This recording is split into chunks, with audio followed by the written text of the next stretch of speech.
Okay, colleagues, hello and welcome. This is going to be the formal bureaucratic housekeeping introduction to the philosophy and methodology of the natural and social sciences course. So I'm going to talk about the syllabus, the final grade composition, the main readings, and the list of topics. So let me start with the final grade rundown.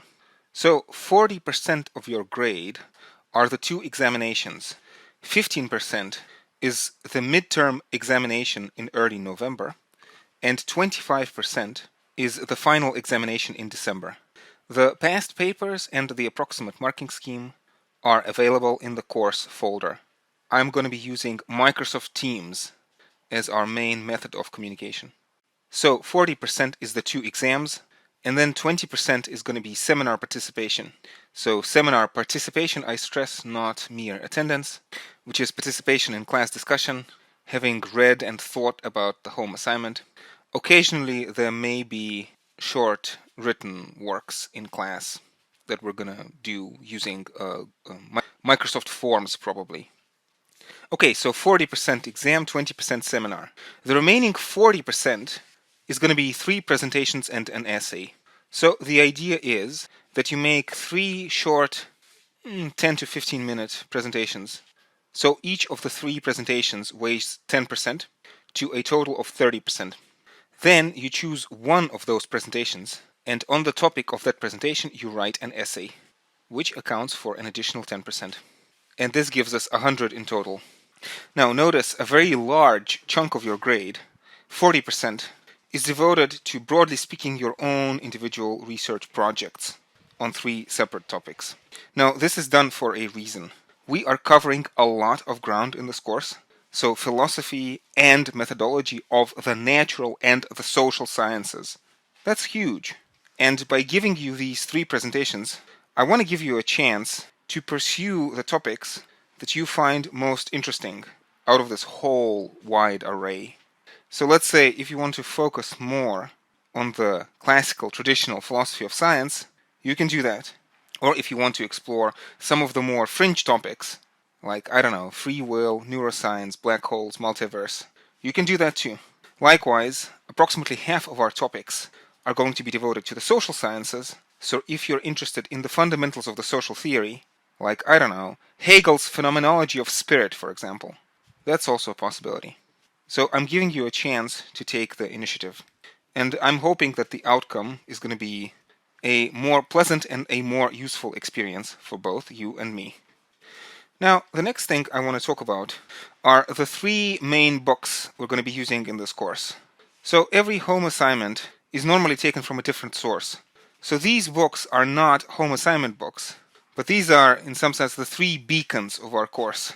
And so I bring them up here as 3 excellent sources for presentation topics and presentation material. So basically, if you're thinking, if you're stumped as to what to do your presentation on, these 3 books offer an excellent place to start. So the first book is The Big Picture by Sean Carroll. Wonderful book. An introduction to the naturalist worldview, so to speak, from protons to presidents and from electrons to elections.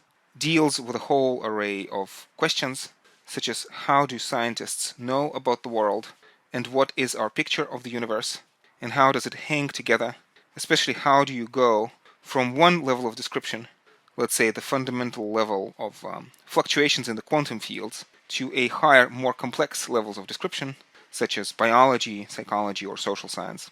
It's a wonderful book. I very strongly considered just using it as the only textbook and just arranging the whole course around that book. Cannot recommend it enough. The second book is called The Philosophy of Social Science by Martin Hollis. This is a standard classical philosophy of science textbook. It's much more in-depth, it's much more technical, and for those of you who want a more traditional philosophy of science experience, this is definitely the go-to book. Now, it deals a lot with the social science, but especially in the first 4 chapters, it lays out all of the basic issues in the classical field of philosophy of natural science, such as Vienna circles, positivism, logical positivism, Karl Popper's falsificationism, Thomas Kuhn's analysis of scientific revolutions, and Paul Feyerabend's attack on method and his methodological anarchism. The third book is The Introduction to Social Theory by Alex Callinicus. This is the main textbook for the University of London social theory subject, or I should say social theory course. So for those of you who want to focus more on the likes of Hegel or Durkheim or Marx or Weber, this is, as far as I can tell, the best book available. So I tentatively imagine that most of our presentations are going to come from your reflections on particular, usually individual chapters of these three books. And again, let me just say this very briefly. All of the material, including all of the class materials and the home assignments, are already uploaded to the Microsoft Teams folder. You should all have access to it. If not, talk to me urgently. And the last thing I want to do is very briefly give you a rundown of the topics that we're going to be covering in this course. Now, this is a tentative list, but I would imagine that it is 90, maybe 95% accurate. I'm hoping to not really change anything, although it may be that I'll have to maybe swap out a couple of readings. So anyway, class number 1, September 7. This is the general introduction to the course. Not much to say about that.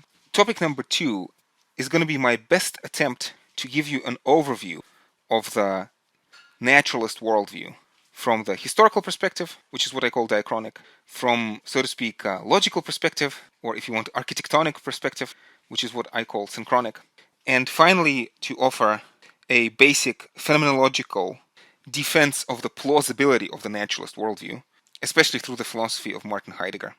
So what I'm driving at is that if human beings pay close attention to their experience in the way that they experience the world, the naturalist picture, which begins from the assumption that the basic reality is constituted by mindless, meaningless particles or fluctuations of the quantum fields, and the rest of the reality is generated from that through non-teleological, non-purposeful, again, if you want, mindless and meaningless processes of increase in entropy, increase in complexity, through important forms of evolution and natural selection.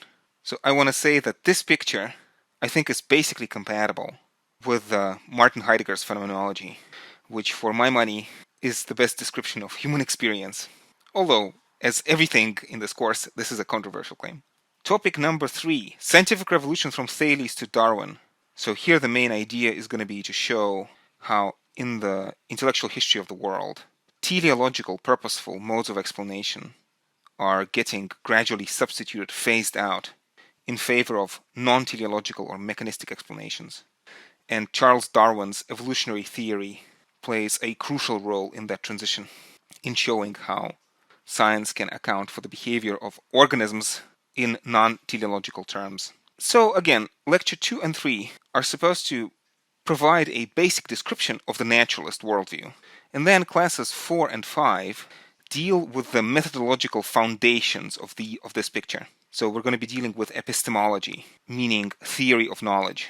Class 4 deals with classical epistemology, from René Descartes to Immanuel Kant, and Class 5 deals with contemporary epistemology, from people like Moritz Schlick and the foundation of the Vienna Circle and the logical positivist school, through Popper's falsificationism, Thomas Kuhn's sociological approach, Quine's critique of the two dogmas of empiricism, and onto Feyerabend's defense of methodological anarchism against method. So classes 2 and 3 explain the basics of the naturalist worldview, classes 4 and 5 explain the methodological foundations of this worldview, and then classes 6 and 7 are going to be the applications of the naturalist worldview to the evolution of culture, rationality, culminating in Michel Foucault's definitive, I would say momentous, account of the formation of human subjectivity through the structure of power/knowledge. And these first 7 classes, in a sense, complete our discussion of the naturalist worldview from protons to presidents and from electrons to elections, so to speak. So then we have the midterm exam, and the remaining 7 classes are devoted to social theory. So we begin with the introduction to social theory. We're going to consider the work of Emil Durkheim.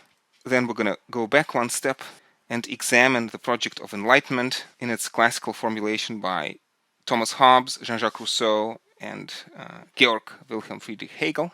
Then we're going to talk about Marx, Nietzsche's criticism of the Enlightenment project. Then we're going to talk about the synthesis of Marx and Nietzsche, in a sense, in the works of Weber, and especially we're going to consider Weber's contribution to the philosophy of social sciences, especially through this notion, term introduced later, called interpretivism. Then we're going to have a whole class devoted to the most complicated topic in all of sciences in existence, at least in 2020, and that is the international relations. And finally, in our last lecture, we will have a chance to consider and reconsider everything we talked about in the course, the relationship between science, ideology, indoctrination, truth, and freedom through a momentous exchange between the three philosophers who, in their own right, may be the three most important minds of the 20th century: Michel Foucault, Jacques Derrida, and Jürgen Habermas, who's still alive. And that's the course.